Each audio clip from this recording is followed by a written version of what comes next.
Well, hello there, and welcome back to Adrian's Digital Basement 2 Super Mini Mail Call.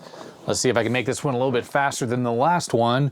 We have a package here from Eric in Boulder City, Nevada. I don't know how many packages I'm going to be opening up in this video, but if it's just this one, it's just this one. But then that means the subsequent videos that will be coming up also have relatively large packages because I've built up quite a number of Super Mini Mail Call new incoming packages.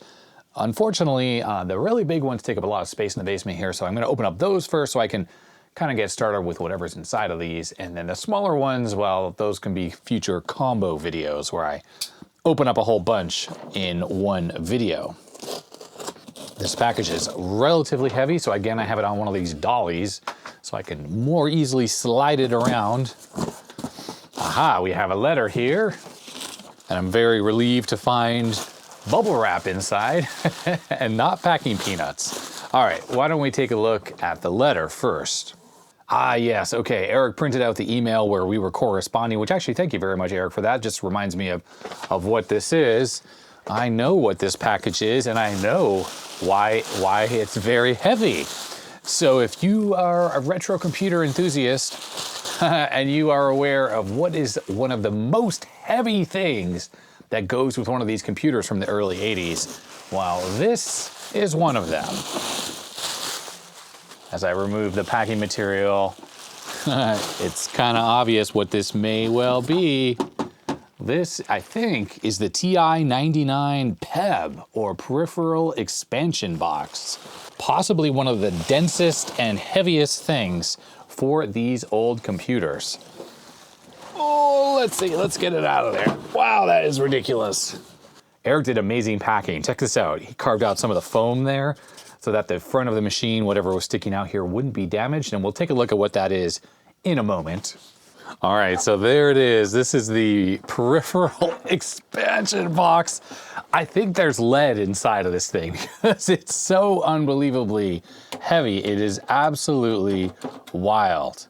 So right off the bat, you can see right here what he was protecting by cutting out that little foam, and it's these toggle switches. So L/I, copy clear. This is an actual toggle switch with 3 positions. WP, which you might think is write protect, but this is a momentary switch, as is the blue one. And then 1000 and 1400, which are, I don't know what's going on here. And then we have some of these labels which are punched into plastic here, and I actually don't think I've ever seen one where you could turn the letters 90 degrees. It's always this way, not this way. Anyhow, Peripheral Expansion, Triple Tech, RS-232, Memory/RAM disk, and over here is Drive Controller, and we have a floppy drive here. Now, interesting, and I've never seen this, is this is a half-height drive. I think it's a half-height drive, but then it has this extra little piece in there, which, well, I don't know. It's just to take up extra space. I swear I've seen these before with 2 half-height drives, but doesn't quite seem wide enough for that. Included in the box was this thing here, which, why don't we open this up? I'm pretty sure this is the interface which goes between this big expansion box, hopefully that's what this is, and the TI-99 4A computer. And indeed, that's what this is. This is wild. Look at this here. Flex cable interface. Now this plugs into the back or into one of the slots inside of this. And then here is this really thick ribbon cable, and I'm pretty sure this is a cartridge. I think it plugs into the cartridge slot on the TI or maybe into the side. I'm actually pretty unfamiliar with all of it. Now, unfortunately, there's duct tape here, and duct tape is pretty terrible in that it leaves the most horrible glue residue on everything. With the duct tape peeled off, you can see the residue there. I'd love to know techniques for getting this off, because not only is it on this ribbon cable here, but I see it's on the top of the case here and probably on the bottom as well. I think this top seems to not really be held on totally, so maybe someone had used that duct tape at some point to keep it all held together. But look at this cable. It's so ridiculously long. It's so long. And then this here is what plugs into the computer. And yes, this is not into the cartridge slot. This goes into the side slot. It has a little spacer there to lift it off your table. Here is a TI-99 machine. Well, actually, this seems to be a carcass of one. I think the motherboard's missing from in here, but this is the machine that this thing goes with. Now, with this machine, unlike with the Commodore 64, for instance, this has a cartridge slot connector, which is the same as 64, and then it has a connector on the side. Well, the motherboard's missing, but yeah, this is like a side expansion port connector. This speech module plugged into here, there was a RAM expansion, a modem, and you could chain these all together. But that's pretty much it for the expansion. You had a cassette port somewhere on here, you had a joystick port or a couple joystick ports, the video port, there was a power connector, and that was pretty much it. So if you really wanted to add more functionality like floppy drives and stuff like that, you needed this expansion box. But unlike with the 64 where you had the user port and you had cartridge slot and you could plug stuff in, when you had this, obviously you ended up with a much more expandable system. And the cool thing really is that you could have this off to the side because this cable is so long, and then you could have the computer in front of the monitor and you could just be working away. And then you just had to have this thing plugged into the side like this, which is a little bit unwieldy. It would have been nice if it was a bit smaller. But that's the way that TI decided to do it. And then for whatever reason, this thing is so overbuilt, it weighs a ton. It must have cost a fortune to buy and then a fortune to ship. It all seems really interesting to me and pretty foreign compared to all the other home microcomputers at the time. So here is the back, and there's a fan, there's a power input connector, and there it is, 99/4 Peripheral Expansion System. So PES, I think everyone calls it the PEB, P-E-B, Peripheral Expansion Box. Now, I've never opened one of these things, so I really don't know what to do. There seems to be like some clip things here. Not sure if these are what hold on the top cover or what. Okay, yeah, that one seems to have released. Yeah, it seems like these are holding down the top cover. There it is. Wow. Yeah, these clips kind of interlock with the top here and hold it down. Now, just the top cover alone, this is heavier than a Commodore 64. It's plastic on the top, and then you have this really thick piece of metal and then this foam here, which obviously is designed to hold these cards and modules in place. Now, let's take a look at what we have here. So this card right here, this is in slot 4, which has this ridiculously chonky die-cast case here. This is a 32x8 memory expansion card. So the TI-99 has 64K of RAM, but it's actually really slow video RAM. That RAM is used by the video subsystem, and you can use it for programs and stuff, but it's incredibly slow because it's actually accessed through the video chip. The video chip is communicating with the 16-bit CPU on that system merely through an 8-bit bus, but that's not really the reason why it's so slow. It's really slow because it is going through the video chip. And the video chip is sharing that RAM with, of course, the screen updates, but also you have to issue commands to the video chip to even access that memory. So it's all incredibly slow, and that's one of the reasons why the performance is pretty dismal on the TI-99, at least in stock configuration. I think it has a total of 1K or 2K or maybe 512 bytes of 16K fast RAM, and that's directly accessible by the CPU. Now you can see that this expansion card here is 32K times 8, so I guess it's still through an 8-bit bus. I'm not totally sure if this thing communicates with the computer over 16 bits or not. But either way, this is dedicated memory that's not being shared for video, and it's much, much faster. But it still shocks me at how heavy these cards are. Like, this is ridiculous. Now, what I don't really get is obviously this is like RF shielding, right? But the whole case is metal as well. Why wasn't that enough for shielding? Why did it need to have this as well? I just don't really get it. All right, and then the next card, which is this one, which I'm not sure I can just pull this out. I think this is the disk interface card because it's in slot 8. And yeah, it looks like right down here, if I turn this, there looks like a ribbon cable connection that would go to inside here, which is that floppy drive. And then there's also a connector right here, it's edge connector for external drives. So you can have more than one drive on your machine. Now, I mentioned earlier that this is the interface that goes to the computer, and this takes up one of the slots. I'm not sure if there's a specific slot that it needs to be in here, but maybe slot 1 or whatever. And then this thick ribbon cable is what goes to the computer itself. Now, there are 2 more cards in here, which I am really not familiar with at all. This card here is definitely not made by TI. It's some kind of aftermarket card. It's got some interesting things happening on it here. So we have a CR2032 clock here. We have a Z80 CPU. Like what? Does this allow you to run CPM or something? We have this card, which looks very much like the speech module, perhaps. People will recognize that who are TI fans, but this looks like one of the modules that would normally plug into the side of your TI-99, and if it is a speech module, it's got like a case around it, and that gives the machine the speech capabilities that it's really well known for. And that's really because TI made some of the best speech synthesis at the time in the early 80s, or late 70s, early 80s, that was used in cars, it was used on the Speak and Spell, it's really cool. So you have really good speech. So if that's what that is cool. Also on this card is 64K of RAM as well, which might go with the Z80 CPU that's right here. Obviously we have a ROM chip, and then we have various TTL logic chips and a PAL chip right here. So that's programmable array logic.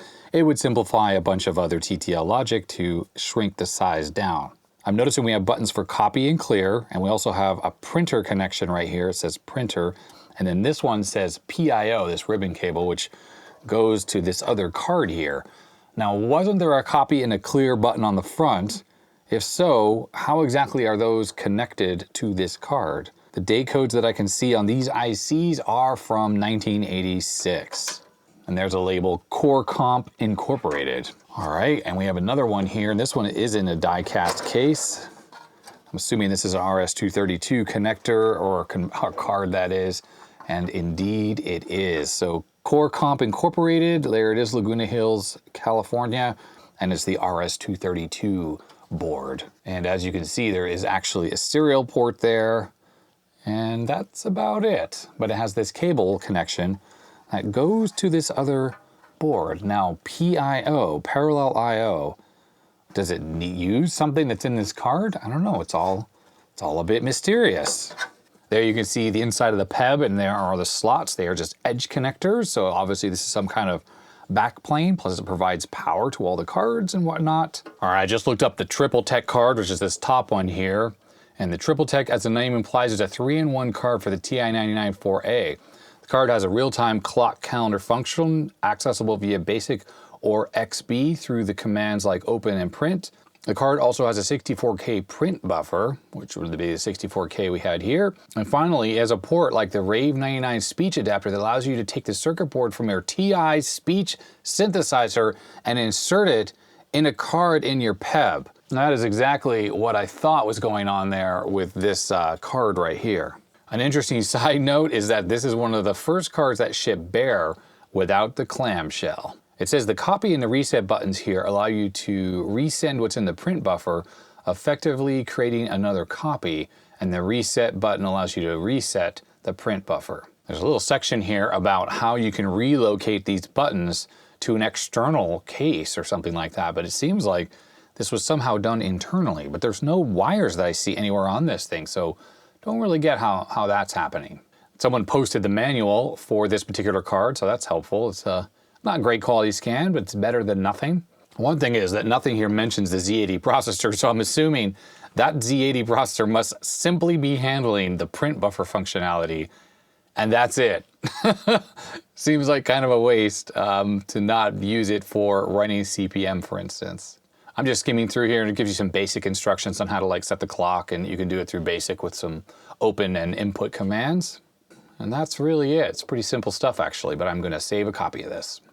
I went back to the manual here to see if there's anything about this ribbon cable that connects to the RS-232 card, and yeah, there's absolutely no mention of that in here at all. We have 0.13 volts on there. Okay, so that is dead. That's gonna go off to recycling. All right, let's try powering this thing on. I took all the cards out except for the disk drive card. There is no floppy in there. I'm assuming it's quite possible that there's REFA caps in here and stuff like that, but let's see. Wow, that is a noisy fan. Wow. I'll just turn that off. I felt the disk drive make a little click as well. So that implies that the power supply is at least doing something. Let me look up the pinout of these edge connectors, and I'm gonna just check a few voltage rails. Luckily, that was pretty easy to find. So it appears that the slot connectors have plus 8 volts on them, plus 16, and minus 16. And that would be entirely so the cards themselves can actually have the voltage regulation locally. And yes, on this triple tech card here, this is 7805. So that would be taking the 8-volt rail and bringing that down to 5 volts. So that means the regulation of the internal power supply is not super critical because the card is going to be handling that with its own regulator. And I guess each one of these cards works the same way. That's very much like the S100 bus and also the SS50 bus that is on the Southwest Technical Products PC6800. That also implies that the floppy drive has its own little power supply that takes probably that plus 16 volts and the plus 8 volts and creates the 5 and 12 that it needs. Now again, the one thing I don't totally understand is looking at the pinout on the connector. It's not like there's a bunch of unused pins. So I don't really see how these signals for this stuff could make its way to this card. And I'm not seeing like any kind of additional header on here where some cables would connect to. And I also don't see any wires just floating around inside this chassis here, unless they're in there and someone like tucked them away. Now on this front panel here, there are little indicator lights. Well, they look like lights, and they're actually just little plastic light pipes that pick up an LED that is on the card itself. But on this triple tech card, I don't even see the LED. It should be right around there. But on this memory card, just above my thumb, there is the LED right there. All right, let's do some testing. I'm gonna plug in this card. This is the one that goes to the computer. And first I'm just going to deoxit the edge connector here. Obviously the connectivity of this card is of the utmost importance for the operation of this entire box.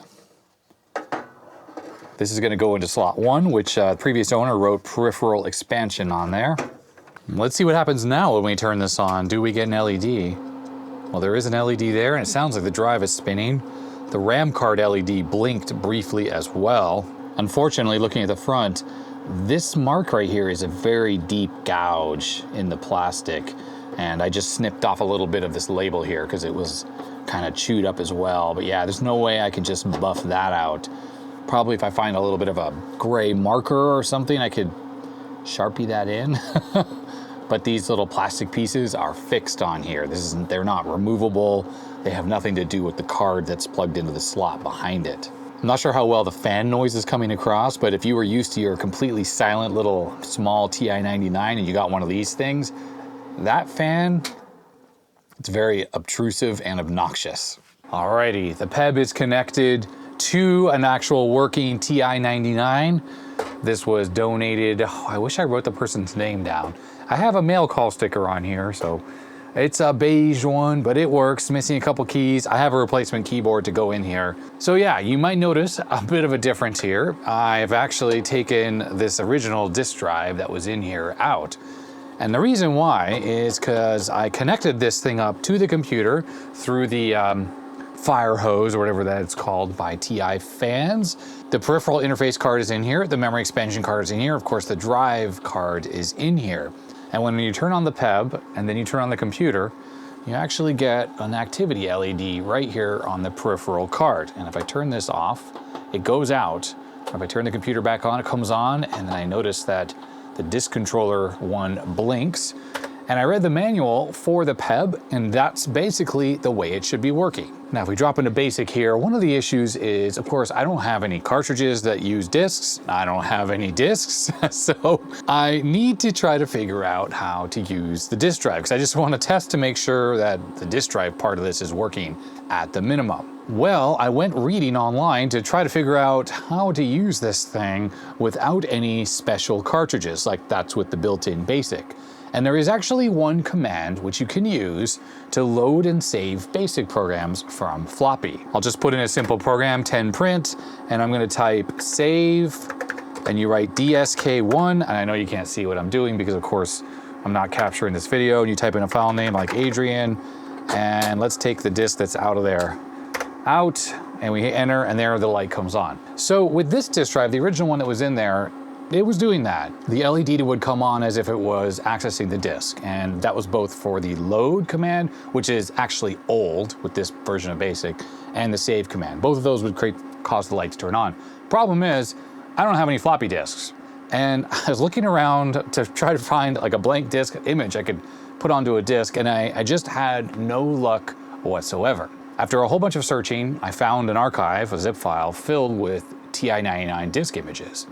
Now, the format that these images are in is a format that some emulator uses. It's like TI-99, or I forgot the name of the emulator. Anyhow, the lucky thing is that the HXC floppy drive utilities, which I use all the time to create like HFE files for the GoTech or analyze disk images that I've made with the CryoFlux, it loads those disk format files without any issue. So if you load them into the HXC utilities, all you gotta do is export it as an IMD disk image, and then I can just use my PC over there to create a physical disk. And that's what I've gone ahead and I did right here. Now in that archive I downloaded, there's a whole bunch of disk images, and some of them I can tell are single-sided disks, some are double-sided, and some are single density and some are double density. Double density, double-sided disks end up being 360K. Obviously, without being super familiar with how this thing works, I'm assuming that the controller that was in here was single density only, so just FM, and I figured that this disk drive here was also a single-sided drive. So I picked out some of the disk images that were only 90K, which in the HXC disk utilities clearly said single density, single-sided, and I wrote those onto disks. Well, with this disk in there, it just wouldn't load anything. I could try to do the old command with what I could tell was the name of the program that was on here, and it would just not read at all. It just basically would spin and give me an error like 57 or something like that. After doing some reading, it seems that with the stock basic on here, really the extent of all you can do is just save and load files. If you want to even do a disk directory, you have to type in a rather lengthy basic program, and well, I'm not used to the keyboard on the TI, and that's really difficult. In addition, there are a couple other cartridges that people typically use. The extended basic cartridge pretty much is necessary for the TI to make this basic much more functional than the one that's on here. And I actually don't have one of those cartridges. I figured a multi-cart type of thing would work, allow me to run extended basic, but I actually have some kits for that and I've never built them up. I think viewers in the past have sent me kits, and unfortunately, yeah, I just haven't built those. So I'm stuck using the stock basic. There's also a disk manager cartridge that when you put that in, allows you to format disks, do directory, execute programs on them, stuff like that. I also don't have that. So I'm really stuck with the stock basic and, well, just trying to make this thing do something. So on a whim, I decided to yank this Radio Shack disk drive out, and it's funny actually, I've had one of those come through the basement before, one just like this, except it didn't have this little extra bracket on here. And that drive was in terrible shape and I could never get it working. I never made a video about it. So I know that this full height drive in here does work. It's actually branded IBM on the front. So I just took this out. It was pretty simple. There's 2 screws on the top, 2 screws on the bottom, and it just slides out. And what's nice, TI put enough length on the ribbon cable and the power cord, so this drive you can take the drive all the way out. In fact, this drive is just sitting in here, so you could just slide this out, and then I could just plug in this regular PC drive here. I just have to set it for drive select 0, put it in, and sure enough, I put this disk in here, and I'll reposition the camera so you can see this a little bit better. I type old dsk1.menu, which I'm pretty sure is on this disk. And now it's reading the disk. It's actually seeking on here. It's doing something. And there it is. It actually finished. Now, unfortunately, when I do list, it's struggling. And the reason why is because, well, I did a little reading about this as well.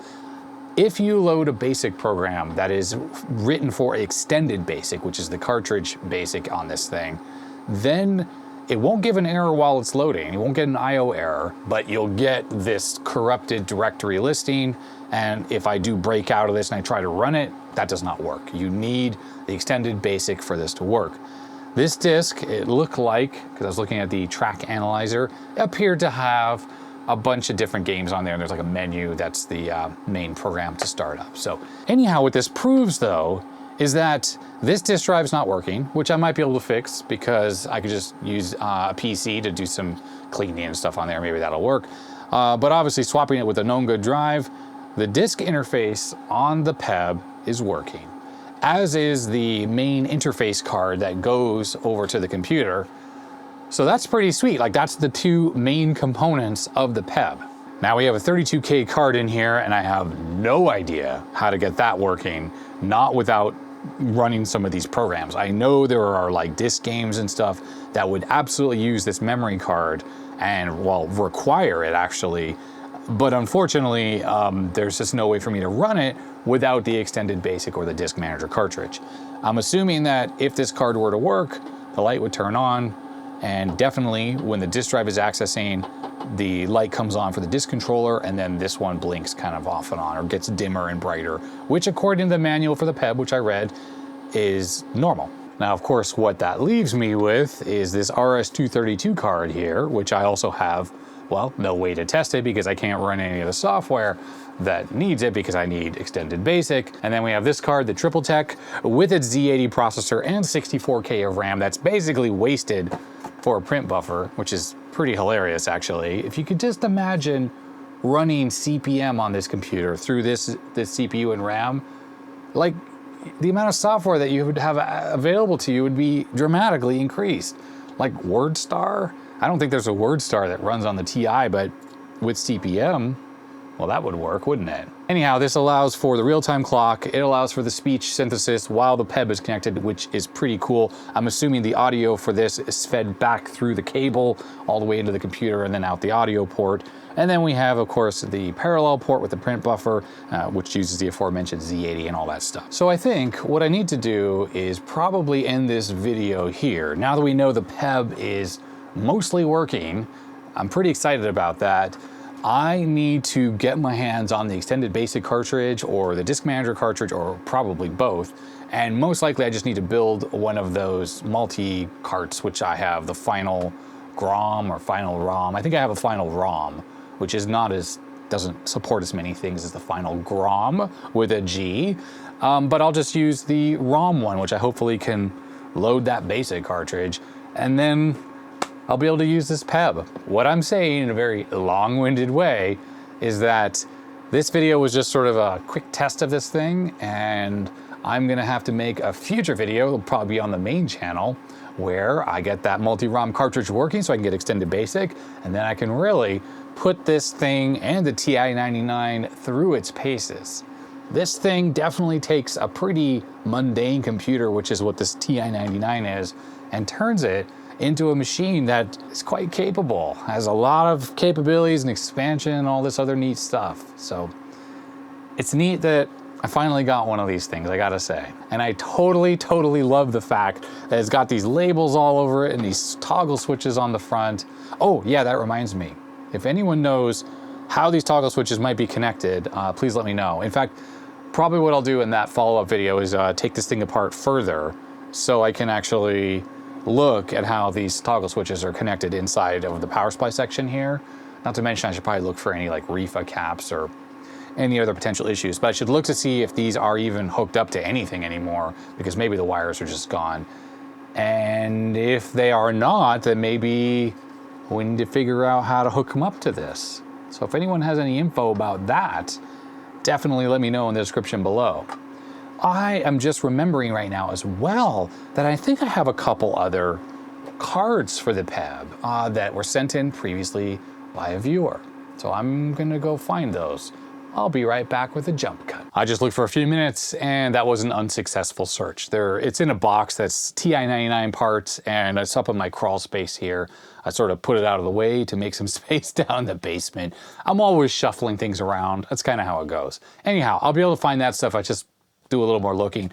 But yeah, it'd be neat to test out some other cartridges. Like, can you actually use two 32K cartridges at once in this and get more capability? I don't know. I have to say, I was reading the manual for this thing, and like, it's just like 2 pages long or 3 pages long. It doesn't talk about the capabilities. It doesn't give you any hints on how to use it. It literally is like, plug it in, turn it on first, then turn on the computer, or console as TI called it. That's it. There's like nothing about, here's a way to test if it's working or anything. It talked about the light. That's the only thing it did do. So that's pretty hilarious. TI, at least with that part of the documentation, wasn't really that great. Anyhow, it's cool, it's working, it's got cool labels, it's got some mods on it. That's pretty awesome. And I guess that is actually gonna be it for this video. So Eric, thanks very much for sending this thing in. It was insanely heavy, so I can only imagine how expensive the shipping must have been. So I really, really, really appreciate that. And the packing job was perfect, top notch. This thing is in perfect condition. I mean, I assume this scratch was on there before it was shipped. And oh yeah, the only other thing I want to ask you, the viewers, how do I get the residue of the terrible duct tape off of this thing? It's on the wire, it's on the case. That stuff is horrible and it's old. It's been on there forever, long, long time. So any tips and tricks on that would be greatly appreciated. So for real now, that's it. Thanks to the patrons. Their names are up the side of the screen. If you want to become a patron, there's a link in the description. Patrons get early access to videos, plus other cool behind the scenes goodies. So go there and check it out if you so desire. Hit that subscribe button if you haven't already. It really helps me out a lot on the second channel, especially. I'm trying to grow this channel, but on the main channel, if you haven't already subscribed over there as well. Comment down below, thumbs up, you know, all the usual YouTube stuff. And yeah, so that's it. Stay healthy, stay safe, and I will see you next time. Bye.